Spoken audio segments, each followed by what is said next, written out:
Berangkas rahasia jebol.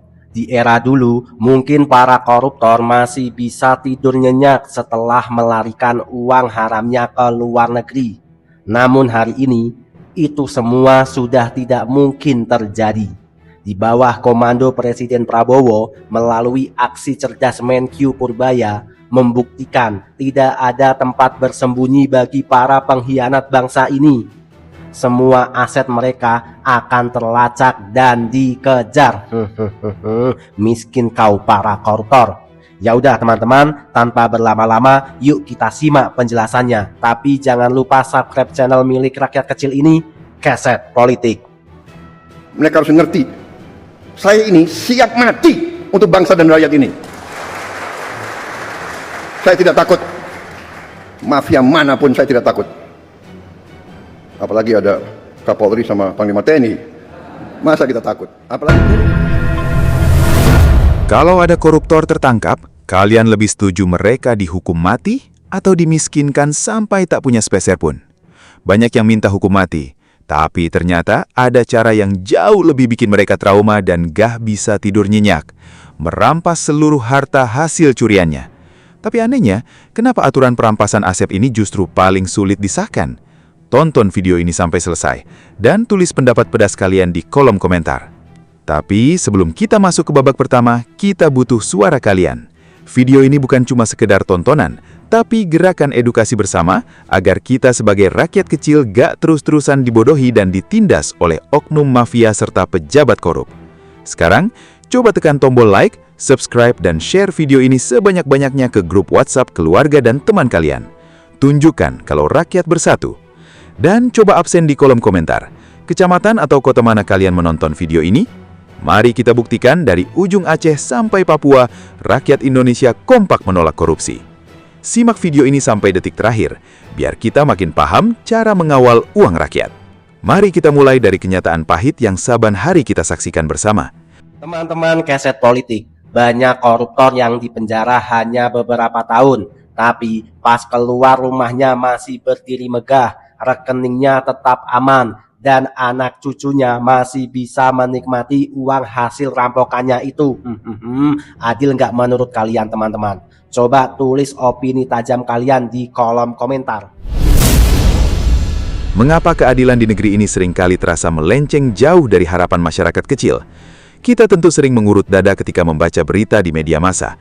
Seorang warga kurang mampu yang terdesak kebutuhan hidup, lalu mengambil kayu bakar atau barang bernilai kecil, langsung diproses hukum dengan sangat cepat. Mereka ditangkap, dipahan, dan dijatuhi hukuman tanpa ada celah untuk bernegosiasi. Tidak ada pengacara mahal yang membela, tidak ada fasilitas istimewa di dalam sel, dan kehidupan keluarga yang ditinggalkan langsung terpuruk seketika. Namun, pemandangan yang bertolak belakang terjadi ketika yang terseret kasus adalah oknum pejabat tinggi, pengusaha kawakan, atau tokoh yang memiliki pengaruh politik besar. Ketika tindakan mereka merugikan keuangan negara hingga puluhan miliar atau bahkan triliunan rupiah, uang yang seharusnya menjadi hak rakyat, proses hukumnya seringkali berjalan lambat dan penuh pertimbangan alot. Mereka bisa menyewa tim pengacara hebat untuk mencari celah hukum, mengajukan berbagai interupsi prosedur, atau mendadak mengaku sakit ketika hendak ditahan. Bahkan, tak jarang hukuman penjara yang akhirnya dijatuhkan terasa sangat ringan jika dibandingkan dengan besarnya kehancuran ekonomi yang mereka sebabkan. Ketimpangan inilah yang menciptakan istilah tajam ke bawah, tumpul ke atas. Fenomena ini merusak rasa keadilan serta menanamkan prasangka di tengah masyarakat bahwa hukum hanya galak kepada rakyat kecil tetapi mendadak ramah kepada mereka yang berkuasa dan berkantong tebal. Padahal, syarat utama agar suatu negara bisa berdiri tegak adalah kesetaraan di hadapan hukum. Hukum tidak boleh melihat apa warna kartu partai seseorang, seberapa tinggi jabatannya, atau seberapa kuat koneksi yang ia miliki di balik layar. Siapapun yang terbukti menggerogoti uang rakyat harus menghadapi perlakuan dan konsekuensi hukum yang setimpal. Oleh karena itu, arah penegakan hukum masa kini harus digeser secara mendasar. Fokus utama pemberantasan kejahatan ekonomi tidak boleh lagi berhenti pada seberapa lama seseorang mendekam di sel tahanan. Mengapa? Karena di penjara beberapa tahun seringkali belum cukup memberikan efek jerah jika seluruh harta hasil kejahatan tersebut masih aman tersimpan. Nyawa utama dari kejahatan ekonomi adalah uangnya. Jika hartanya dibiarkan utuh, pelaku masih bisa hidup nyaman setelah bebas dan keluarganya tetap menikmati fasilitas mewah dari hasil penderitaan rakyat. Disinilah pentingnya konsep penyitaan dan pemulihan aset negara. Setiap rupiah uang rakyat yang berhasil dilacak dan disita dari tangan pelaku kejahatan harus langsung dikembalikan ke kas negara. Uang yang diselamatkan itu bukan sekedar angka statistik di atas laporan keuangan, melainkan wujud nyata dari hak-hak masyarakat yang dikembalikan. Uang triliunan rupiah yang berhasil diselamatkan itu bisa langsung dialokasikan untuk membiayai hal-hal yang menyentuh kehidupan sehari-hari, menurunkan harga pupuk untuk petani, memperbaiki jalan-jalan rusak di pedesaan, membangun sekolah yang layak di daerah terpencil, hingga menyediakan fasilitas berobat gratis dan modal usaha bagi pelaku usaha kecil. Ketika penegakan hukum dilakukan secara tegas, transparan, dan tanpa pandang bulu, efek psikologis yang ditimbulkan akan sangat dahsyat. Para mafia dan oknum korup yang selama ini merasa kebal hukum akan mulai merasa tidak tenang. Mereka tidak bisa lagi tidur nyenyak karena tahu bahwa sistem pengawasan kini bekerja secara otomatis dan harta hasil perampokan mereka bisa disita kapan saja. Langkah tegas ini sangat krusial untuk membangun kembali kepercayaan masyarakat yang telah lama pudar. Teman-teman, gimana menurut kalian? Apakah kalian setuju kalau RUU perampasan aset ini harus segera disahkan tanpa ditunda-tunda lagi? Atau lebih baik jangan disahkan dulu, biar RUU ini bisa dirancang dengan baik dan hati-hati seperti kata para dewan yang terhormat itu? Coba tulis pendapat kalian di kolom komentar, teman-teman. Yuk kita simak lagi. Setelah kita memahami betapa pentingnya penegakan hukum yang adil dan berpihak pada rakyat, pertanyaan besarnya adalah, bagaimana cara kita membongkar kejahatan para mafia ekonomi yang makin hari makin canggih? Selama ini, masyarakat sering merasa gemas karena para oknum korup selalu tampak 10 langkah lebih maju daripada penegak hukum. Ketika hendak ditangkap, ada saja alasan yang muncul, mulai dari mendadak sakit, memakai kursi roda, hingga kabur ke luar negeri menggunakan jet pribadi.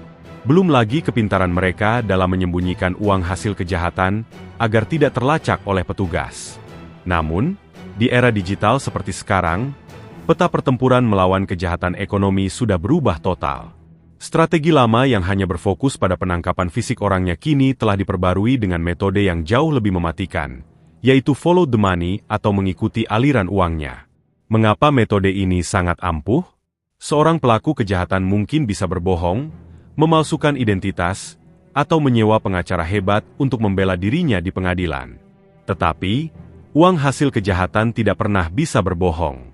Uang selalu meninggalkan jejak digital setiap kali ia berpindah tangan, masuk ke rekening bank, dibelikan properti, atau diubah ke bentuk investasi lainnya. Para penjahat ekonomi modern memang sangat cerdik. Mereka tidak lagi menyimpan uang tunai di dalam karung atau brankas rumah. Mereka menyewa jasa konsultan keuangan dan akuntan bayaran berbiaya mahal untuk mencuci uang hasil rampokan tersebut. Uang itu dipecah ke dalam puluhan rekening berbeda, ditransfer berputar-putar melintasi batas negara, lalu dimasukkan kembali ke Indonesia seolah-olah sebagai uang hasil bisnis yang sah. Ada yang diubah menjadi perumahan mewah, saham di pasar modal, emas. Bahkan belakangan ini dipindahkan ke dalam bentuk koin kripto digital yang terdesentralisasi agar tidak bisa terdeteksi oleh radar pemerintah. Akan tetapi, para oknum tersebut lupa bahwa teknologi kecerdasan buatan dan sistem intelijen keuangan saat ini sudah jauh melampaui trik-trik lama mereka. Pemerintah kini memfungsikan teknologi pengawasan terpadu yang menghubungkan berbagai sumber data secara masif dan otomatis. Bayangkan sebuah sistem raksasa yang saling terhubung antara data perbankan, data perpajakan, data kepemilikan tanah dan bangunan, data bea cukai, hingga catatan perjalanan ke luar negeri. Sistem berbasis kecerdasan buatan ini bekerja seperti radar yang menyala non-stop selama 24 jam. Begitu ada sebuah transaksi yang janggal atau tidak masuk akal, sistem ini akan langsung menyalakan indikator bahaya atau alarm merah secara otomatis. Sebagai contoh sederhana, misalkan ada seorang pejabat atau oknum birokrat yang gaji resminya adalah 20 juta rupiah per bulan. Tiba-tiba, dalam catatan sistem, ada pembelian rumah mewah seharga puluhan miliar rupiah atas nama sopir pribadi, asisten rumah tangga, atau kerabat jauhnya. Di masa lalu, transaksi seperti ini mungkin lolos karena butuh laporan dari masyarakat atau informan rahasia. Namun sekarang, algoritma sistem pengawasan akan langsung mendeteksi ketidakwajaran tersebut dan menyodorkan datanya kepada tim pemeriksa audit forensik tanpa perlu menunggu laporan dari siapapun. Lalu bagaimana dengan aset yang diubah menjadi mata uang kripto? Banyak pelaku kejahatan modern mengira bahwa dunia kripto memberikan kebebasan mutlak dari jangkauan hukum karena sifatnya yang anonim. Pemikiran ini adalah sebuah kekeliruan besar. Walaupun nama pemilik dompet digital tidak tercantum secara langsung, teknologi buku kas digital atau blockchain memiliki sifat yang sangat transparan dan catatannya tidak bisa diubah atau dihapus selamanya. Tim forensik digital keuangan dapat merekam dan menelusuri alur perpindahan aset digital tersebut dari satu dompet ke dompet lainnya.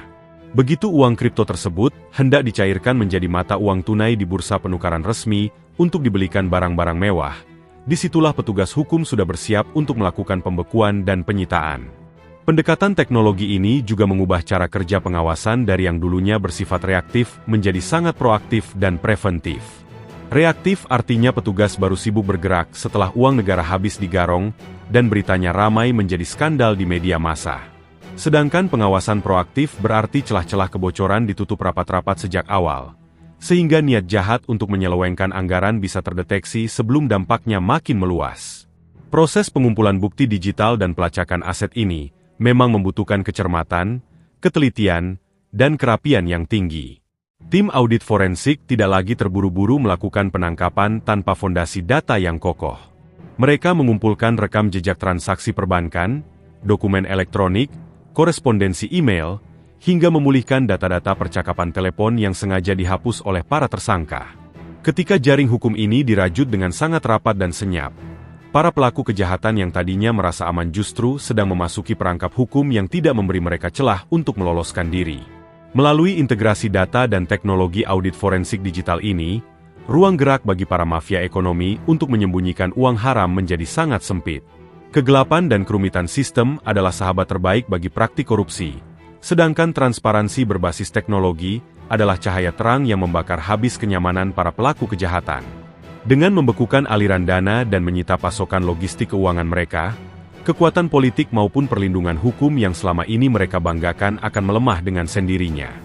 Meskipun teknologi digital sudah siap melacak aliran uang haram hingga ke ujung dunia dan semangat penegakan hukum tanpa pandang bulu terus digaungkan, ada satu benteng pertahanan terakhir yang harus dituntaskan agar perlawanan melawan mafia ekonomi tidak berujung sia-sia. Benteng tersebut adalah kepastian payung hukum berupa pengesahan rancangan undang-undang perampasan aset menjadi undang-undang yang sah dan mengikat. Mengapa regulasi ini menjadi syarat mutlak yang begitu mendesak? Mari kita lihat akar permasalahan yang selama ini terjadi di lapangan. Dalam sistem hukum pidana konvensional yang kita miliki saat ini, fokus utama hukuman hampir selalu bertumpu pada perampasan kemerdekaan fisik, yaitu memenjarakan tubuh si pelaku. Namun, dalam kasus kejahatan keuangan dan korupsi skala besar, hukuman penjara saja terbukti tidak pernah cukup untuk menimbulkan efek jera yang sejati. Bayangkan sebuah skenario yang sudah terlalu sering kita saksikan bersama. Seorang oknum berhasil merampok uang rakyat sebesar ratusan miliar rupiah. Dalam proses persidangan, ia dijatuhi hukuman penjara selama 5 atau 8 tahun. Selama berada di dalam lembaga pemasyarakatan, dengan kekuatan uang yang masih ia miliki di luar, ia kerap mampu membeli berbagai kenyamanan. Lalu, setelah masa hukumannya selesai atau mendapatkan berbagai pemotongan masa tahanan, ia melangkah keluar dari pintu penjara sebagai orang bebas. Masalah terbesarnya adalah ketika ia keluar, rumah megahnya masih berdiri kokoh, deretan mobil mewahnya tetap terparkir rapi, bisnis keluarga yang dibangun dari uang haram terus berjalan, dan anak cucunya tetap hidup bergelimang kemewahan. Hukuman penjara beberapa tahun itu akhirnya hanya dianggap sebagai biaya operasional atau risiko bisnis kecil demi mendapatkan kekayaan abadi 7 turunan. Rasa keadilan masyarakat pun terluka parah ketika melihat pemandangan ini. Penjara hanya menyiksa fisiknya secara sementara, tetapi tidak pernah benar-benar mematikan akar kejahatannya.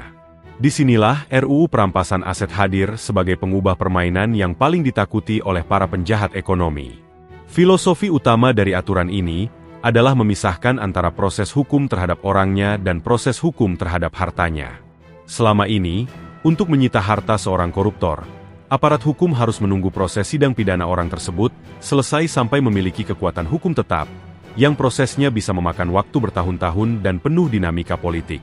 Melalui mekanisme perampasan aset, Jika negara menemukan adanya harta, rekening, atau kekayaan mencurigakan yang tidak seimbang dengan penghasilan sah seorang pejabat atau oknum, dan pemiliknya tidak mampu membuktikan asal-usul kekayaan tersebut secara sah di hadapan hukum, maka negara memiliki hak penuh untuk merampas dan menyita harta tersebut demi mengembalikannya ke kas negara.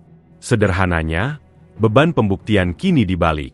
Bukan lagi negara yang setengah mati mencari bukti dari mana uang itu berasal, melainkan si pemilik harta yang wajib membuktikan bahwa kekayaannya didapat dari hasil kerja yang halal dan jujur.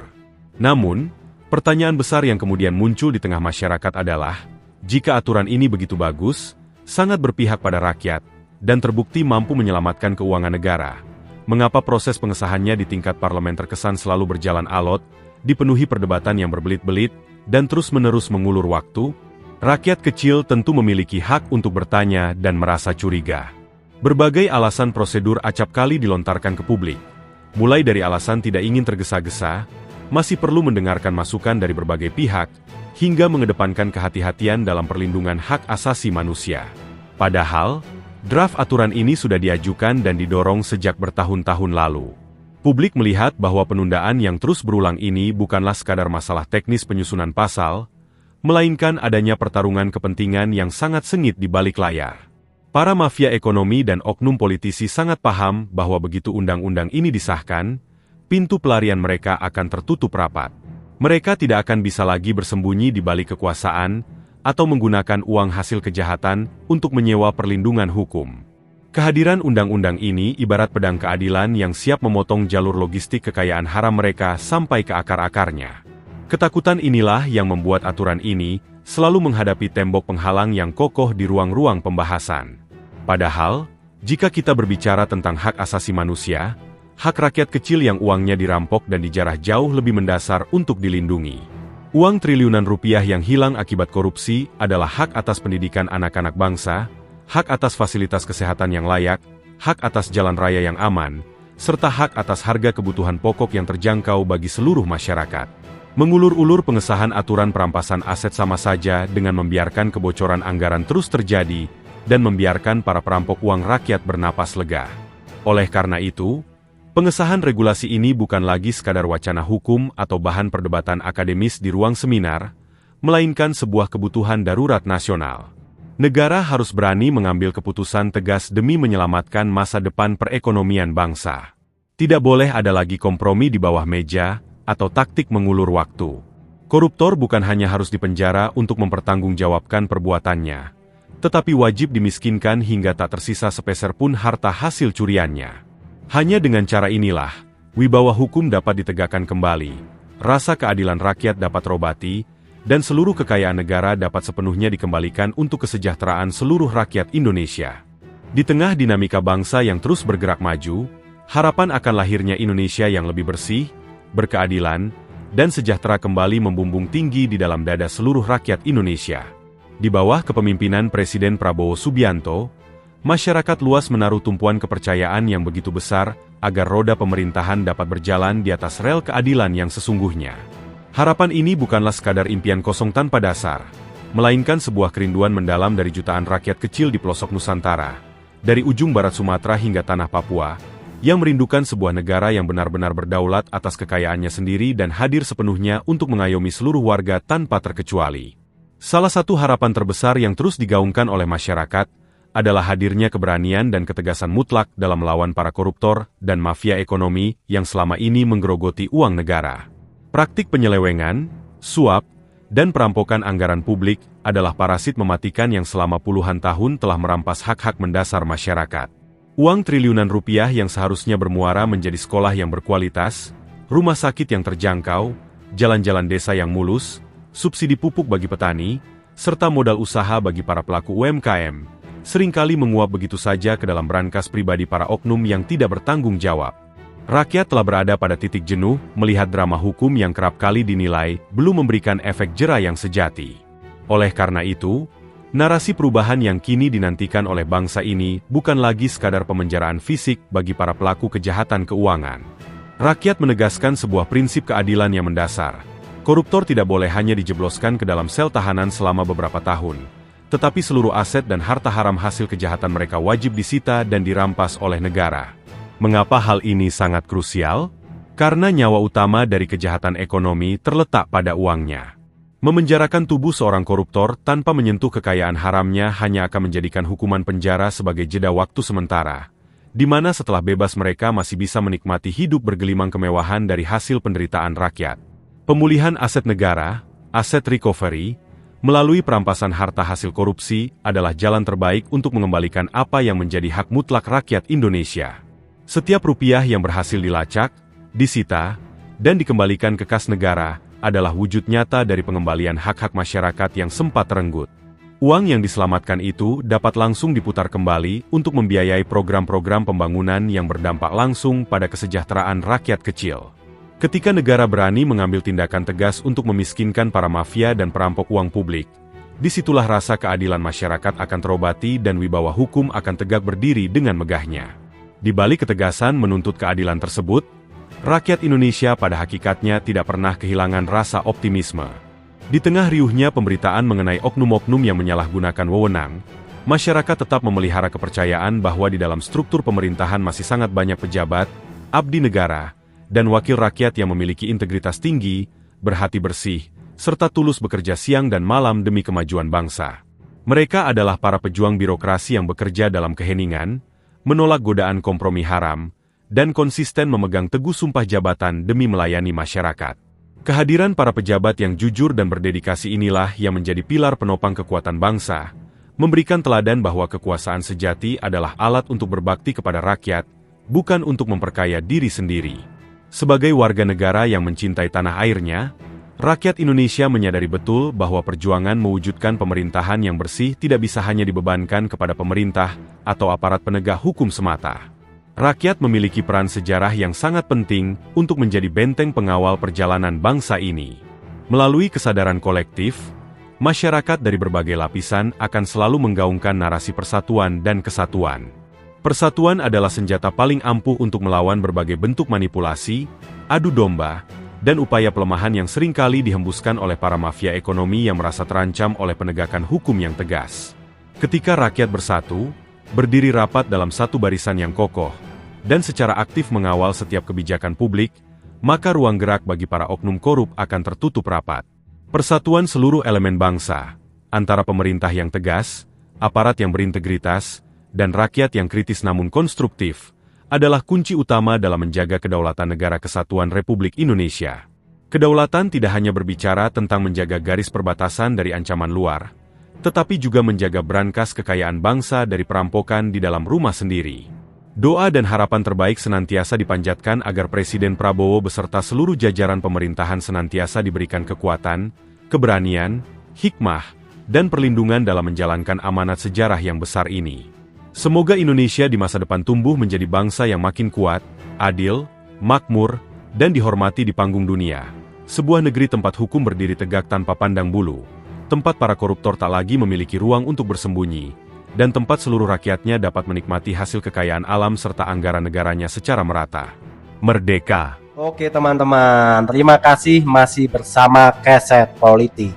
Teman-teman, setelah kita mendengarkan dan menyimak penjelasan tadi, gimana tanggapannya? Silakan tulis opini tajam kalian di kolom komentar. Tapi ingat teman-teman, jangan mencaci maki siapapun, gunakan bahasa yang baik, tunjukkan bahwa kita adalah penonton yang cerdas.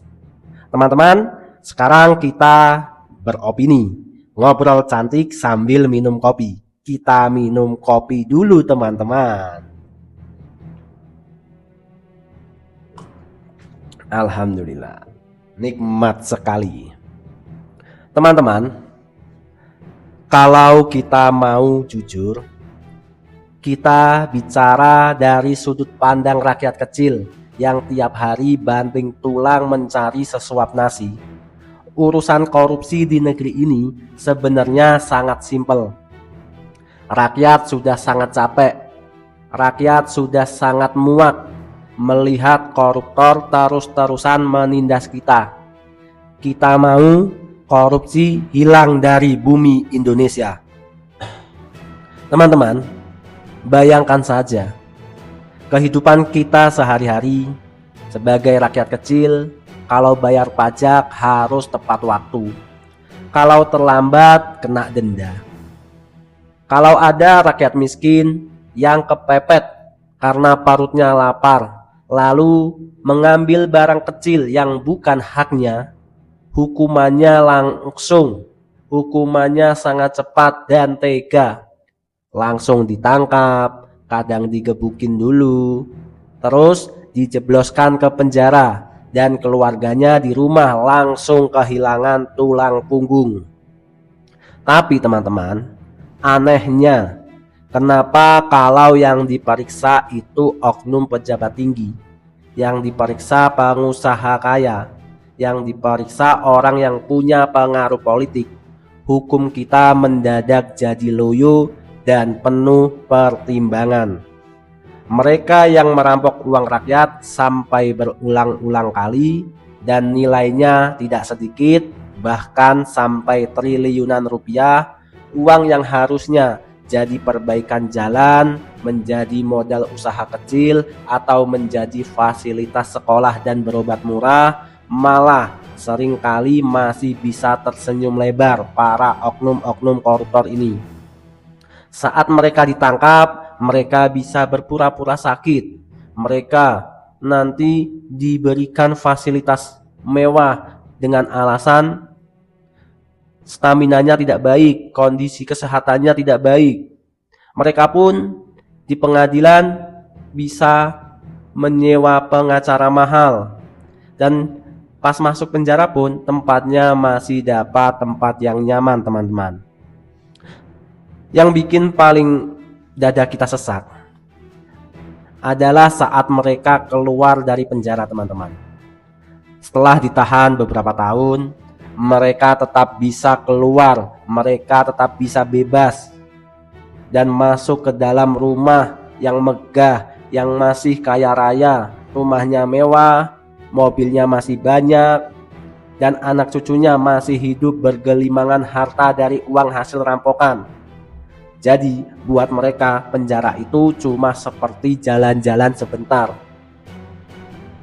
Kalau gitu teman-teman, tidak mungkin ada efek jerahnya. Disinilah rakyat merasa hukum kita sangat tidak adil. Tajam ke bawah tapi mendadak tumpul saat menghadap ke atas. Teman-teman, menurut opini saya, cara melawan para mafia ekonomi tidak bisa cuma dengan dipenjara, tapi mereka wajib dimiskinkan. Penjara itu, teman-teman, hanya membuat pelakunya terkurung, tapi pengaruhnya tidak bakal hilang kalau dia masih kaya.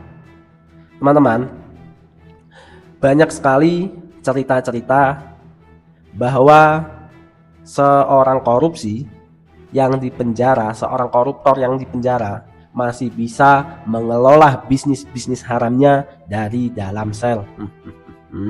Ini sungguh ironis, teman-teman. Teman-teman, yang paling bikin para koruptor itu takut setengah mati bukanlah penjara, melainkan kalau seluruh hartanya disita sampai mereka tidak punya uang sedikit pun, sepeser pun tidak punya uang. Itu yang mereka takutkan.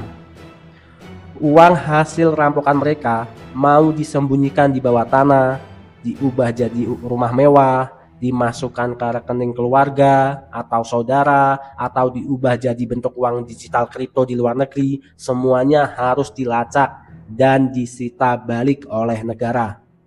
Teman-teman, itulah kenapa kita sebagai rakyat kecil sangat mengharapkan RUU perampasan aset ini harus segera disahkan. Kita rakyat kecil melihat makin lama aturan ini diulur-ulur dan diperdebatkan di atas sana, makin senang para tikus berdasi itu karena punya waktu buat mengamankan harta curiannya. Teman-teman, alasan-alasan rumit yang sering disampaikan di berita itu sering kali cuma tameng. Padahal intinya cuma satu, kalau harta mereka disita dan dikembalikan ke negara, maka uang itu bisa dipakai buat kesejahteraan rakyat kecil. Teman-teman, satu hal yang selalu harus kita ingat, Meskipun hati kita sering geram melihat tingkah para oknum korup, kita sebagai rakyat Indonesia tidak boleh patah semangat atau hilang harapan. Kita di bawah kepemimpinan Presiden Prabowo tentu sangat berharap agar pemerintah dan aparat penegak hukum benar-benar berani menindak tegas para pelaku, para perampok, para mafia uang yang merugikan rakyat tanpa pandang bulu. Jangan pedulikan mereka itu dari partai mana, dari koalisi mana, dari latar belakang apa, tidak boleh. Setiap warga Indonesia memiliki hak hukum yang sama. Kalau dia bersalah, terbukti bersalah, ya harus dihukum. Tapi jika tidak bersalah, maka dia tidak boleh dihukum dan namanya harus dibersihkan.